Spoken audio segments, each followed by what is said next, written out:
How's it going, everyone? My name is Trev Barnes, and thank you so much for stopping by for another video. That was too happy. I didn't like that. New intro. But no, welcome to another free plugin Friday. So last free plugin Friday that I did was on Arturia's Tape Mellify. Unfortunately, since that video's come out, that plugin is no longer free. But if you're looking for a permanently free kind of comparison plugin, I guess, look no further than iZotope's vinyl plugin. I've talked about this plugin in a couple of my videos. I do regularly use it. I'm not getting paid by iZotope to talk about this product, and all the opinions that I have in this video are genuinely my own. So as you can see on iZotope's website, this plugin is free. I've had this plugin for a really long time, and it's been free ever since, and that was like 5 years ago or so. So they're saying that there's support for any setup, so you should be able to use it in whatever DAW that you're using. They're claiming that there's zero learning curve. Even if it's a 2-knob plugin, I still think that there's a slight learning curve. So this is what vinyl looks like. So over here you have all these years ranging from 1930 to 2000. So this says it sets the filter response to emulate record players from the selected decade. Really all it's doing, each one is just a low cut filter. I believe there's a slight high cut on it as well, but it's more noticeable in the low end. Down here you have an RPM, which ranges from 33, 45, and 78. If you have a record player, you'll probably notice that on it is a little 45 button, and it changes the speed at which the record spins at. In this plugin's case, the different speed kind of represents tonality. So if I boost it all the way up to 78, the record spins faster, and it kind of sounds a little more crisper and a little more shinier. Whereas when it spins at the lower 33, it's a little more dull. That might be hard to explain, but you'll hear it in the demo. You have the spin down function, which is basically the same thing in Tape Mellify.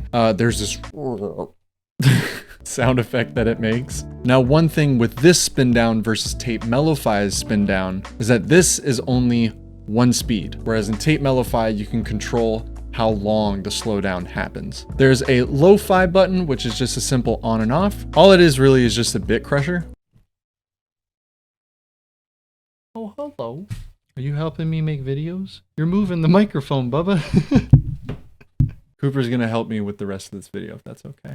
Anyway, you also have this where button, which this says it controls the amount of high frequency roll off and distortion introduced by flattening of record grooves. Over in this section, you have a couple different noise effects. You can't hear them unless the track is actually playing, but you have dust, scratch, and warp. They pretty much do exactly what they sound like they do. Dust simulates if there's dust on a record, so you're gonna hear like these little pops and clicks and whatnot. Scratch is a little more harsh, but kind of the same thing. And then warp is honestly one of my favorite features in this. But if you listen to records just really closely, there's this constant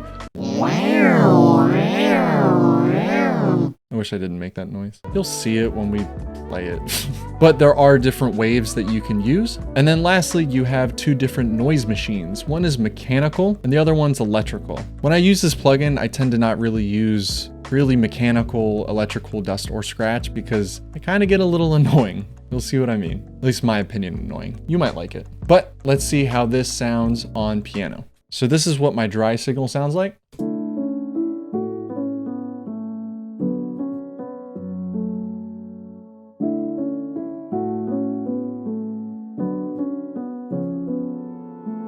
Let's go ahead and flick it on.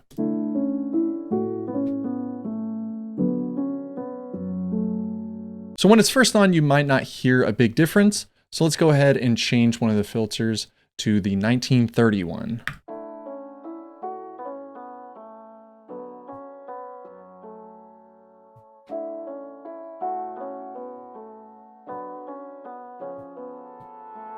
One way that we could take a look at what these are actually doing is if we just open up an EQ, put our analyzer on. I strongly recommend using your ears to hear what something's doing versus your eyes. So here's our EQ without the plugin. As you can see, most of it's kind of focused on the lower mid-range. Let's go ahead and flip 1930 on. And it's pretty much just all mid-range. Let's see, 1950. So we're starting to build a little back, but not much. 1960. 1970. 1980. So as you can see in the EQ, it just keeps kind of adding to low end. And 2000. recommend if you're watching this video or really any plugin demo videos, make sure to wear headphones, listen on studio monitors. Just don't listen on your phone because you don't really know what the plugin's doing. So the default is at 45. This is what it sounds like. Let's switch to 33.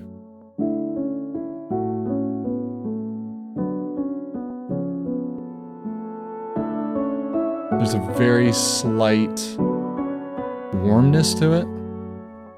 It's 78. Just a little brighter. Honestly, I have a hard time hearing between the three. I'm sure there's other instruments that it really shines on, but just in this instance, it doesn't really stand out to me. And just to show you what the spin down feature does, this is what it sounds like.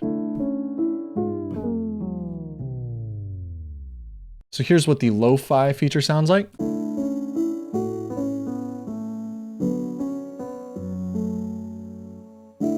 I wish there was a way that you could adjust the amount of that feature, but there's not.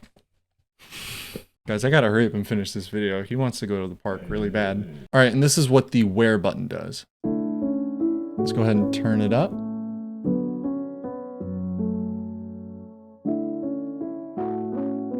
There it is.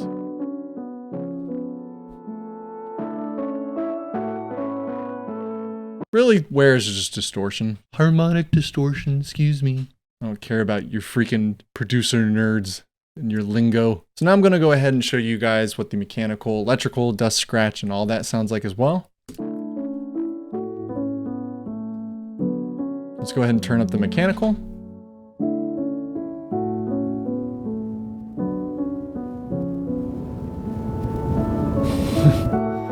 That gets really loud really fast. But yeah, just a nice comfortable amount gives it that nice vinyl sound. This makes it a pain in the butt for when you want to bounce in place because it makes the audio tail like the length of the project. Stop. Knock it off. All right, let's listen to what electrical does. Oh my God. He's stepping on my headphones. He's going crazy. Get on my headphone. Ah! Oh my God. He's the star of the show now. Dad can't make videos. Dad, I just wanted to help you with the plugin review and demo. This is a thumbnail right here. Anyway, this is what the electrical sounds like. Turn it up a little.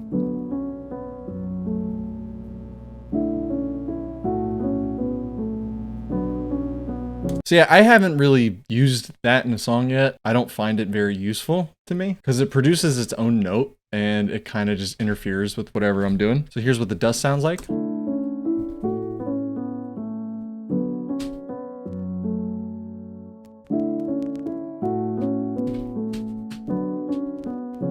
All right, let's turn up scratch.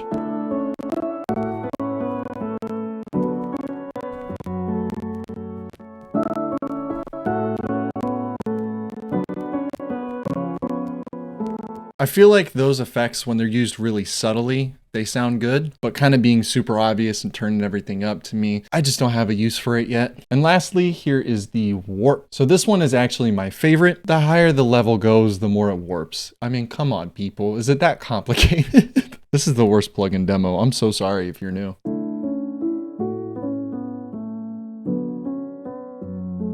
So this is super extreme. I really like using this warp specifically, like when it's that high on really long, drawn out synths. But there, like I said, there are a couple different waves. So let's go ahead and flip through.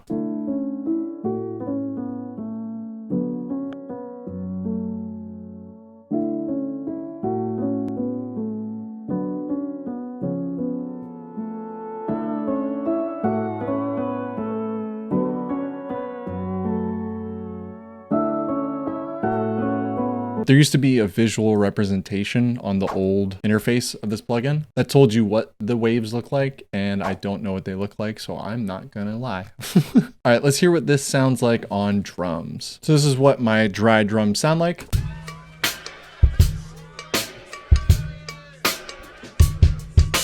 So I'm just gonna go ahead and just mess around with some things. I'm not really gonna talk much through this part, see what I can make out of it.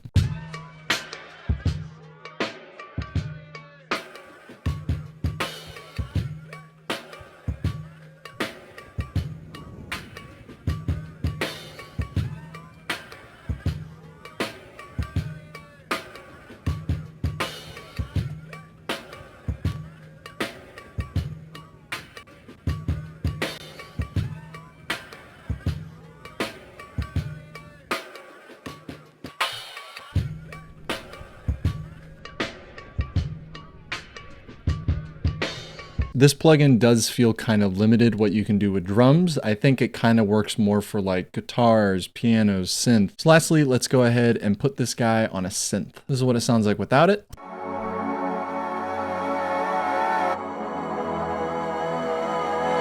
And let's go ahead and put it on.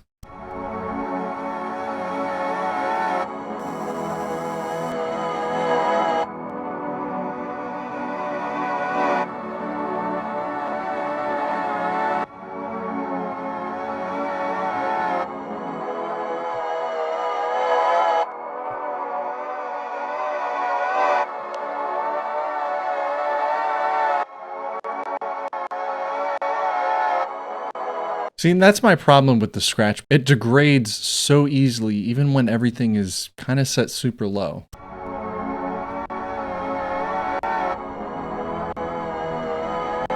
But yeah, that's pretty much all you can really do with the plugin. Something about this as well is it doesn't come with presets, which is a big deal to some, not a big deal to others. If you're a beginning producer, I think you'd want presets just to kind of see the different things that you can really do with this plugin. Hold on, I'm almost done. But overall, I still use it. I do enjoy it. But thank you guys so much again for watching this video. If you enjoyed it, please subscribe, please like and share. Let's hit 1,000 subscribers, and every dollar that we make on the channel for monetization will go to treats for Cooper. So if you don't subscribe for me, do it for him. Look, he's so hungry. He's way too hungry. He needs more treats. Subscribe to give him more treats. But thank you guys again for watching, and I will see you in the next one. Peace. Anything else you want to say? Okay.